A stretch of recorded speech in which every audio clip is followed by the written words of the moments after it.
வங்கக்கடலில் நிலை கொண்டுள்ள மோன்தா புயல் எதிரொலியாக சென்னை, திருவள்ளூர் மாவட்டங்களில் இரண்டாவது நாளாக தொடர்ந்து மழை பெய்து வருகிறது. இன்று மாலை வரை மழை தொடரும் என வானிலை ஆய்வாளர்கள் கூறியுள்ள நிலையில் தமிழ்நாட்டை விட்டு புயல் விலகிச் சென்ற போதும் மழை தொடர்வதற்கான காரணங்களை விவரிக்கிறார் செய்தியாளர் நாசர். Over to you. நன்றி அபிநயா. வங்கக்கடலில் நிலை கொண்டிருக்கக்கூடிய மோன்தா புயல் தீவிர புயலாக வலுவடைந்திருக்கக்கூடிய சூழலில் இன்று மாலை அல்லது இரவு காக்கிநாடா அருகே கரையை கடக்கும் அப்படின்னு வானிலை ஆய்வு மையம் தெரிவிச்சிருக்கிறாங்க. சரி, இப்போ இந்த புயல் எங்க இருக்கு? கடந்த 2 நாட்களாக சென்னையில் மழை பொழிவதற்கான காரணம் என இது தமிழ்நாட்டுக்கான புயல் இல்லை, ஆந்திராவுக்கான புயல் என்று சொல்லப்பட்ட நிலையில் ஏன் 2 நாளாக சென்னையில் மழை பெய்யுது?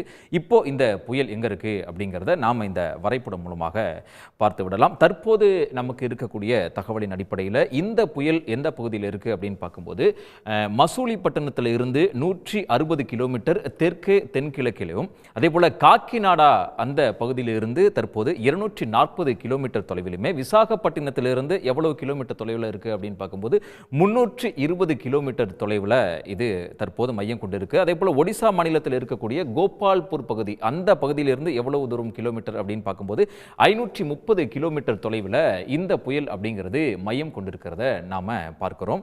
அது மட்டும் இல்லாமல் தற்போது இந்த புயல் அப்படிங்கிறது எவ்வளவு வேகத்தில் நகர்ந்துட்டு இருக்கு அப்படின்னு பார்க்கும்போது மணிக்கு 12 கிலோமீட்டர் வேகத்தில் கடந்த 6 மணி நேரத்தில் அதனுடைய வேகம் அப்படிங்கிறது மணிக்கு 12 கிலோமீட்டர் வேகம் அப்படிங்கிற ஒரு நிலையா இருக்கு. முன்னதாக 15 கிலோமீட்டர் வேகத்தில் இந்த புயல் அப்படிங்கிறது மெல்ல நகர்ந்து கொண்டு இருந்துச்சு. அதனுடைய வேகம் 3 கிலோமீட்டர் குறைந்து 12 கிலோமீட்டராக தற்போது நகர்ந்து வந்துட்டு இருக்கிறத நாம பார்க்கிறோம். அது மட்டும் இல்லாமல் தற்போது இந்த புயல் கரையை கடக்கும் போது இதனுடைய காற்றினுடைய வேகம் எப்படி இருக்கும் அப்படின்னு பார்க்கும்போது 90லிருந்து 100 கிலோமீட்டர் வேகம் இருக்கும் அப்படின்னு சொல்லப்படுது. இப்போ காக்கிநாடாவை பொறுத்த வரைக்கும் அங்கே அதி கனமழைக்கான ஒரு சூழல் அப்படிங்கிறது இருக்கு. காக்கிநாடா முழுவதுமே அதி கனமழை அப்படிங்கிறது பெஞ்சிட்டு இருக்கு.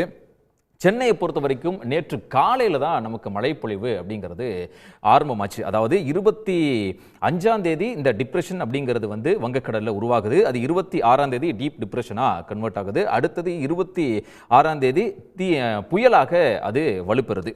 அப்படியே புயலாகவே அது என்ன ஆகுது அப்படின்னா கண்டினியூ ஆகுது. 27ஆம் தேதி நேற்று நமக்கு சென்னையில் மழை அப்படிங்கிறது தொடங்குது. என்ன காரணம் அப்படின்னு பார்க்கும்பொழுது சென்னையில் இருந்து எத்தனை கிலோமீட்டர்? 420 கிலோமீட்டர் தொலைவில் இந்த புயல் மையம் கொண்டிருந்தது. அதன் தொடர்ச்சியாகத்தான் நமக்கு சென்னையில், திருவள்ளூரில் இந்த 2 மாவட்டங்களுமே மழைப்பொழிவு அப்படிங்கிறது தொடங்க ஆரம்பிச்சு. 420 கிலோமீட்டர் தொலைவில் இருக்கும் பொழுது மெல்ல மெல்ல மெல்ல தெற்கு தென்கிழக்கு சென்னையை நோக்கி, சென்னையை ஒட்டி அது வரும்பொழுது அதனுடைய வேகம் அப்படிங்கிறது இப்போ அதாவது சென்னையில் 600 கிலோமீட்டர் தொலைவில் இருந்தது.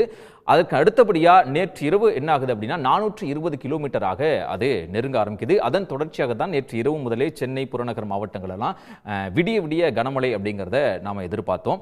இப்போ நம்ம இருக்கக்கூடிய சூழலை பார்க்கும் பொழுது 27ஆம் தேதி 28ஆம் தேதி இன்றைய தினத்தை பொறுத்த வரைக்கும் தீவிர புயலாக அது மாறிவிட்டது. சரி, தீவிர புயலாக மாறி இருக்கக்கூடிய காரணத்தினால அதனுடைய காற்றினுடைய வேகம் அப்படின்னு பார்க்கும்போது இந்த கிரே கடலில் இருக்கக்கூடிய இந்த ஏரியாவில் காற்றினுடைய வேகம் அப்படின்னு பார்க்கும்பொழுது மணிக்கு 52லேருந்து 61 கிலோமீட்டர் இப்போ காற்று வீசிட்டு இருக்குது.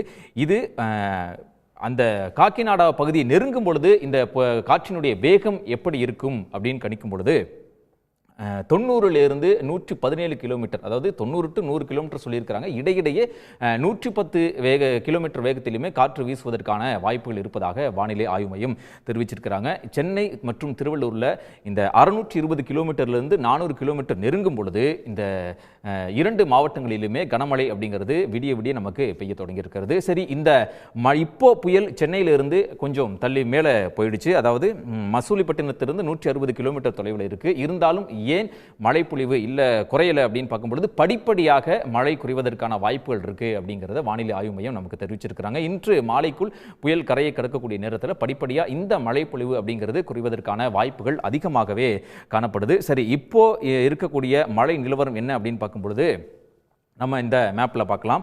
இந்த கருமேகங்கள் சூழக்கூடிய ஒரு பகுதி அப்படிங்கிறது இருக்குது. இதுதான் புயலுடைய மையப்பகுதி.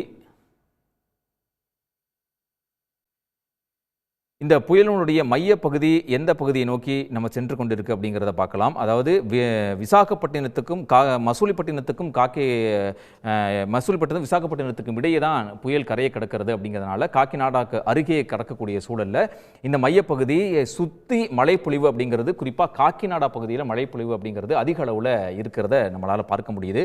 அடுத்ததாக மழை மேகங்கள் எந்த அளவுக்கு இருக்குது அப்படின்னு நம்ம அதை செக் பண்ணும்போது மழை மேகங்கள் பொதுவாக நமக்கு ஓரளவுக்கு சென்னையை ஒட்டி மழை மேகங்கள் இருக்கிறத நம்ம பார்க்க முடியுது.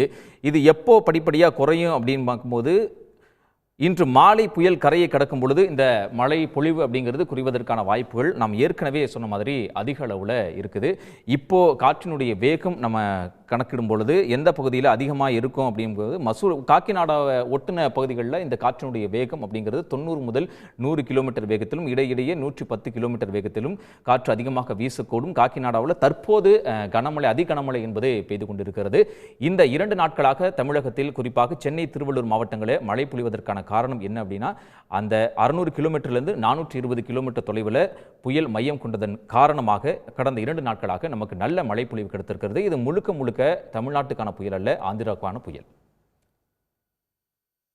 நிச்சயமாக சென்னை திருவள்ளூருக்கெல்லாம் எப்படி மழை இருக்கும் அப்படிங்கிறத வரைபடம் மூலமாக விரிவாக விளக்கினீங்க நாசர். நன்றி. உடனுக்குடன் செய்திகளை தெரிந்து கொள்ள சன் நியூஸ் பெல் ஐகானை கிளிக் பண்ணுங்க.